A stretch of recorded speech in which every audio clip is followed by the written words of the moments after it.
A while ago, I thought to myself, I bet you could find a way to string all the music videos of a K-pop group together. I bet you could do it.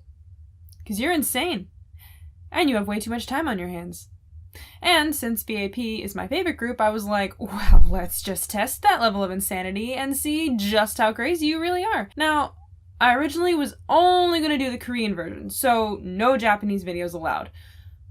But with the release of Hands Up, it convinced me to add the Japanese ones, which both solved and caused problems in this theory. Which means all of B.A.P's videos are fair game. However, anything that the boys have appeared in do not count, because they are not B.A.P videos. So Going Crazy and For a Year are out. Let's stop wasting time and skydive right in. Let go! Once upon a gloomy time in Seoul, this story starts where B.A.P did, with I Remember. Now, Jungkook and Sujoon are the same person here.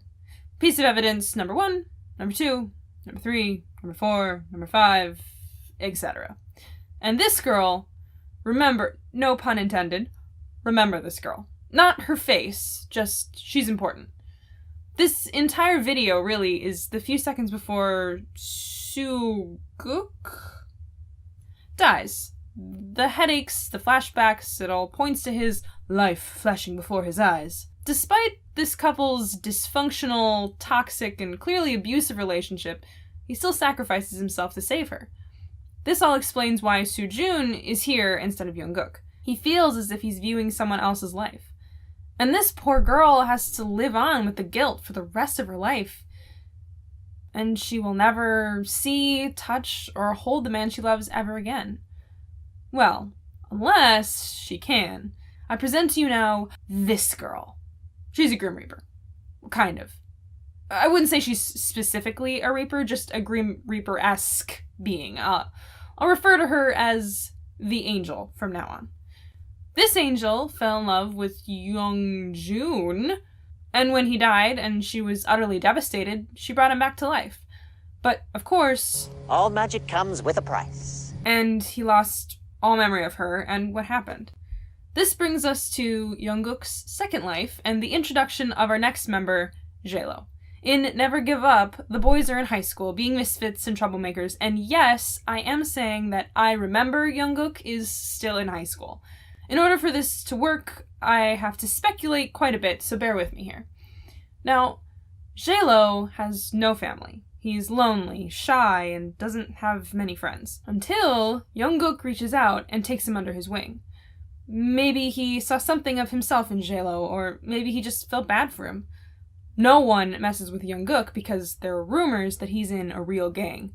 Not a school gang with rebellious boys stealing lunch money. A real, full-fledged gang. But still, life is fine. No one messes with J-Lo, he has a friend, and even has a crush. But all good comes to an end, and while involved in an unfortunate accident, J-Lo is killed. Wrong place, wrong time. Devastated, Jungkook is lost. But his angel, always vigilant, takes pity and brings his friend back to life. Life carries on. In fact, life is great. There's nothing really to worry about. Except Daehyun's driving. And here enters Stop It. On his way to school, Jungkook stops, grabs some food, spots the angel, dies, and while in limbo waiting for the after-death realm, he follows her around until they're alone and she can reveal who she is. And look at her face. She's clearly done this more than once. She's like, well, here we are again. So even though the boys don't see Jungkook, this is the first introduction to each other and really kicks off their journey together. But here's the thing about coming back to life and forgetting everything that happened. Deja vu kicked in and flashes of things that they don't even remember doing are in their minds. This comes into play more later, so just hold on to that one for a bit. All of the boys end up getting close when Jungkook isn't dead anymore. Also Daehyun, he probably died here too. Now in this part of the timeline, the angel has started to help Jungkook out quite a bit. He's not in a gang, they're not in any trouble. In fact, they're rich kids and they've got some money. With money comes fame, and with fame comes power. This rich kid angle takes up a good chunk of the timeline now. How does the angel have so much money to spend on 6 guys' luxurious lives? Well, she's immortal. She's lived a long time, And I imagine she feels like it's all she can do since Jungkook can't even remember her. Alright, so high school ends and these rich boys travel the world and spend their money. Coffee Shop and Where Are You fall here to show what life was really like before it got crazy. Life was basically F6 and only got more carefree from there. And now, the first of the Japanese titles on this list, Feel So Good. Well, both Feel So Good videos are here, because they're both in the rich kid storyline. The Japanese ones show their carefree lifestyle in a private freaking tennis court. No, I can't display the multicolored doors. So just move along there. Feel So Good Korean version actually sheds a bit more light on just how rich they really are, and begins their fall from grace. They're gaining a lot of attention. I mean, 6 gorgeous men who have a ton of money that are basically just an exclusive club? Yes. 100%. Yes.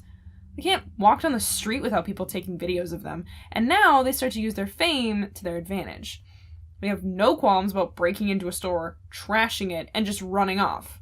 Why? Because they know they can just pay someone off to fix it. With all this attention, they're starting to be on TV and on the news. And being on TV gains publicity. Some good, but in one case, not so good. In That's My Jam, the boys are clearly just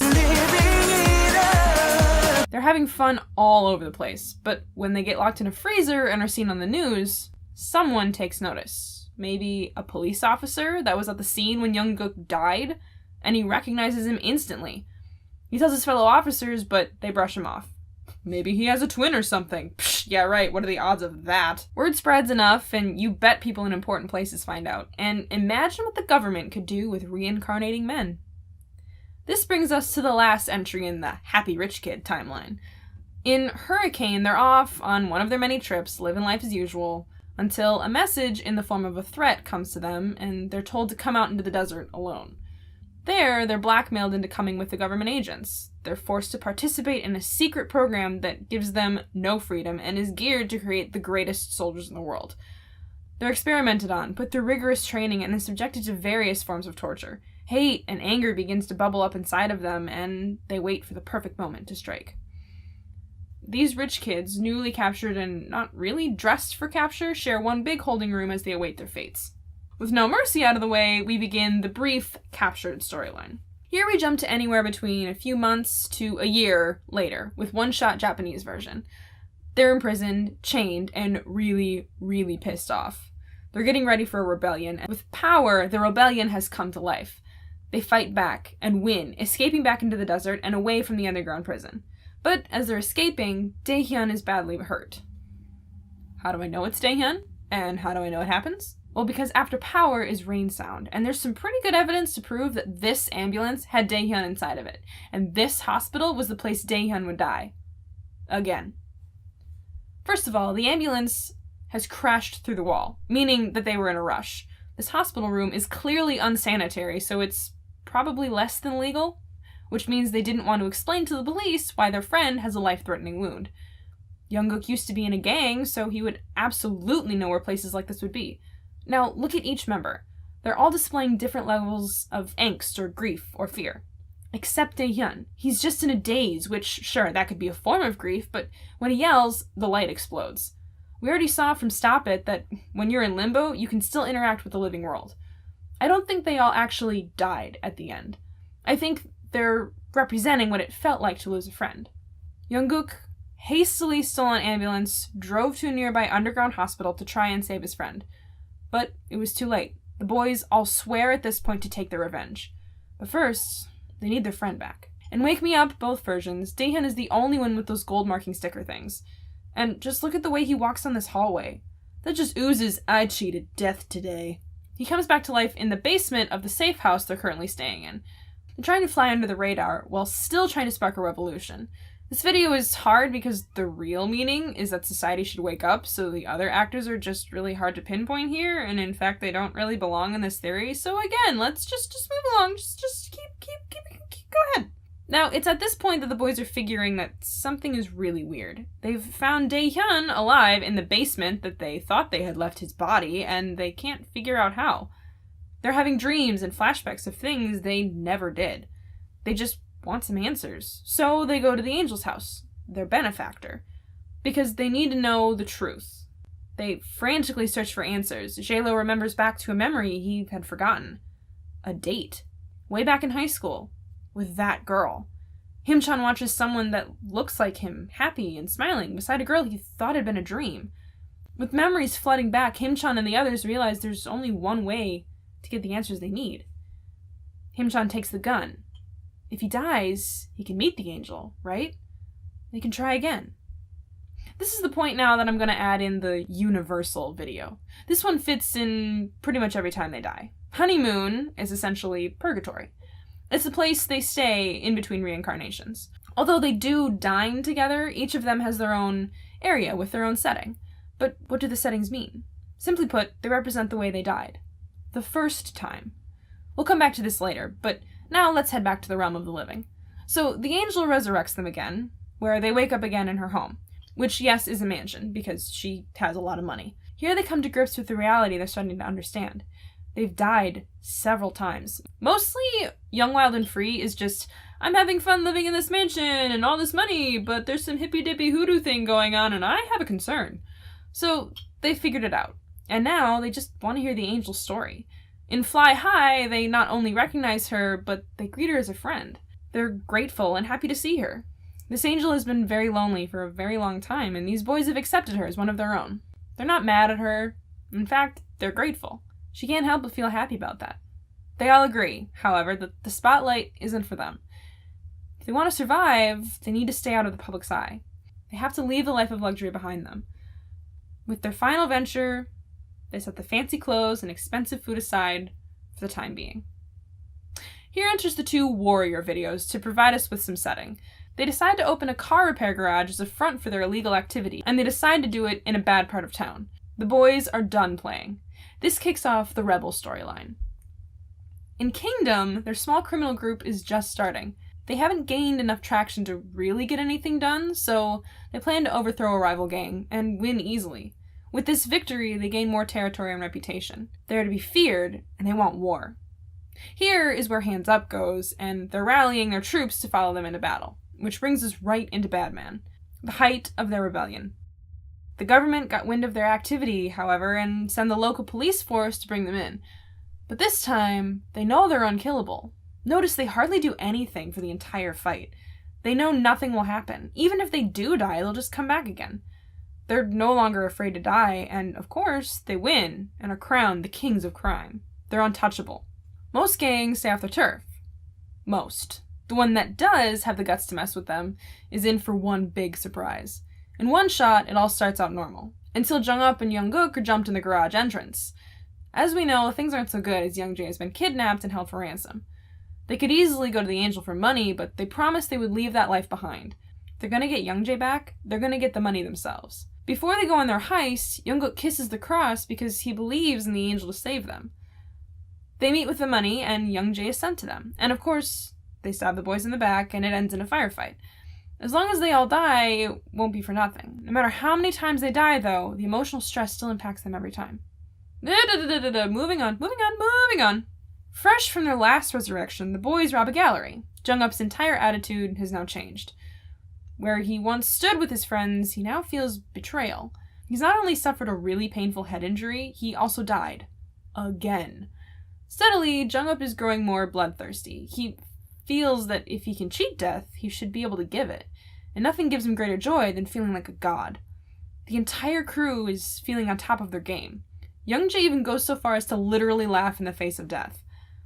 J-Lo discovers some poker chips and, delighted, decides to take them from the gallery, along with all of the money they've collected. It's at this point that Jung-up is plotting his grand plan.